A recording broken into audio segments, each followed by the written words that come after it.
Assalamualaikum warahmatullahi wabarakatuh. Perkenalkan, nama saya Putri Andini dari Fakultas Ekonomi dan Bisnis Islam, Prodi Perbankan Syariah. Di sini saya akan menjelaskan mengenai teori produksi dan biaya produksi. Yang pertama itu adalah bentuk-bentuk organisasi perusahaan. Yang pertama ada perusahaan perseorangan, yaitu seluruh modal dari perusahaan jenis ini hanya dimiliki oleh satu orang saja, sehingga tanggung jawabnya pun dibebankan kepada satu orang saja, yaitu pemilik modal selaku penguasa tunggal. Kemudian kedua ada perusahaan perkongsian atau firma. Organisasi perusahaan yang dimiliki oleh beberapa orang. Mereka bersepakat untuk secara bersama menjalankan suatu usaha dan membagi keuntungan yang diperoleh berdasarkan perjanjian yang disepakati bersama. Kemudian modal perusahaan dikumpulkan dari anggota perkongsian tersebut. Kemudian ketiga ada perusahaan komanditer atau Commanditaire Vennootschap atau CV. Organisasi perusahaan yang dimiliki oleh dua orang atau beberapa orang. Para pendiri perseroan komanditer terdiri dari persero aktif dan persero pasif. Kemudian keempat ada perseroan terbatas atau PT. Perusahaan yang dibentuk perseroan terbatas dapat mengumpulkan modal dengan mengeluarkan saham. Bentuk lain perusahaan yaitu perusahaan milik negara dan perusahaan koperasi. Kemudian ada perusahaan ditinjau dari sudut teori ekonomi. Tujuan perusahaan untuk memaksimumkan keuntungan. Keuntungan sama dengan hasil penjualan dikurang biaya produksi. Kemudian kedua ada fungsi produksi.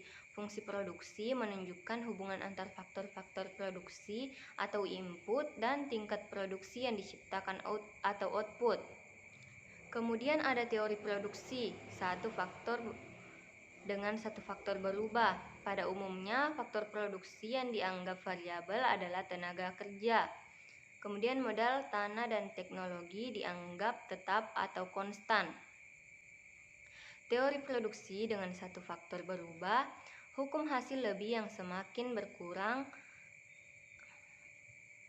jika faktor produksi yang dapat dirubah jumlahnya atau tenaga kerja terus-menerus ditambah satu unit, pada mulanya produksi total akan semakin banyak pertambahannya.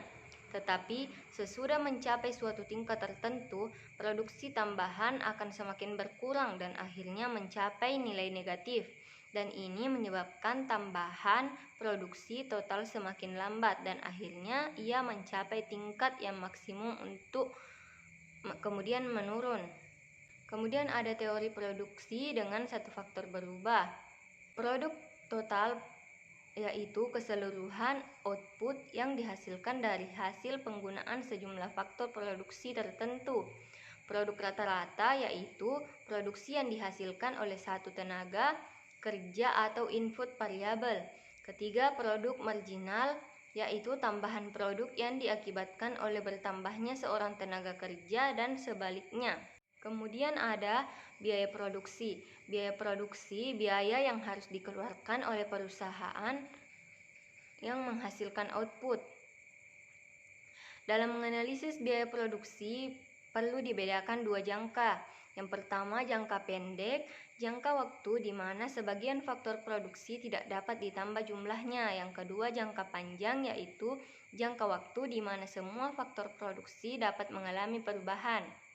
Biaya produksi jangka pendek meliputi biaya tetap dan biaya berubah. Biaya tetap adalah biaya yang dikeluarkan oleh perusahaan untuk menghasilkan sejumlah output tertentu, di mana biaya tersebut besarnya tetap tidak tergantung dari output yang dihasilkan, sedangkan biaya berubah adalah biaya yang besarnya berubah-ubah tergantung dari sedikit banyaknya jumlah output yang dihasilkan. Biaya produksi dalam jangka pendek. Kalau dalam jangka pendek ada faktor produksi tetap dan faktor produksi berubah, maka dengan sendirinya biaya produksi yang ditimbulkan oleh proses produksi juga menyangkut biaya tetap dan biaya variabel.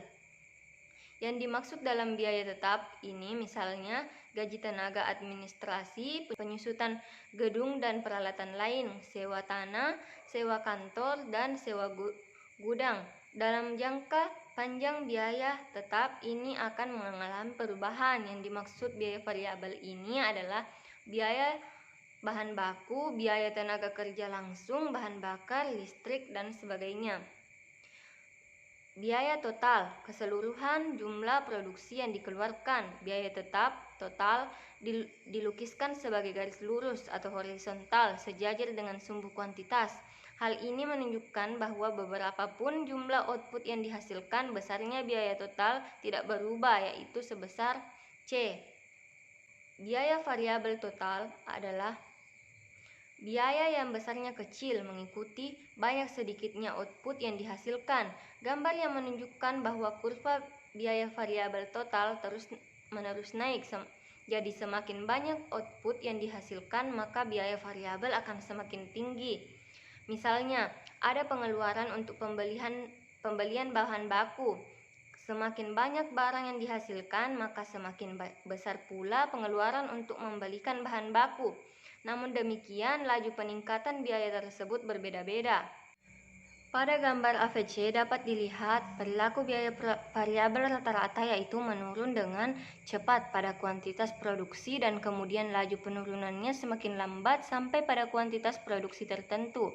Bila kuantitas produksi diperluas lagi, maka kurva AVC akan naik lagi dengan laju kenaikan yang semakin cepat.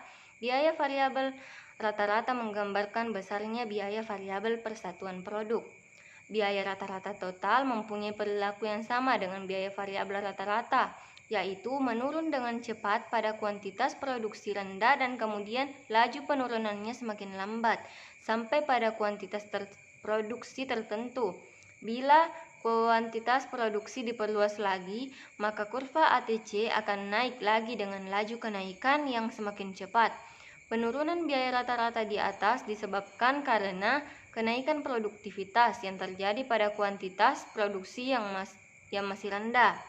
Semakin luas kuantitas produksi, semakin menurun produktivitas faktor produksinya, sehingga laju penurunan biaya rata-rata pun semakin lambat. Apabila produksi terus ditingkatkan dengan menggunakan skala pabrik yang sama, penurunan biaya rata-rata akan berhenti dan selanjutnya justru akan naik dengan laju kenaikan semakin cepat. Jadi, pada saat hukum kenaikan tambahan produksi berlaku, produktivitas naik sedangkan biaya rata-ratanya menurun. Dan biaya rata-rata akan naik pada saat produktivitas faktor produksi menurun, yaitu pada saat berlakunya hukum penurunan tambahan produksi.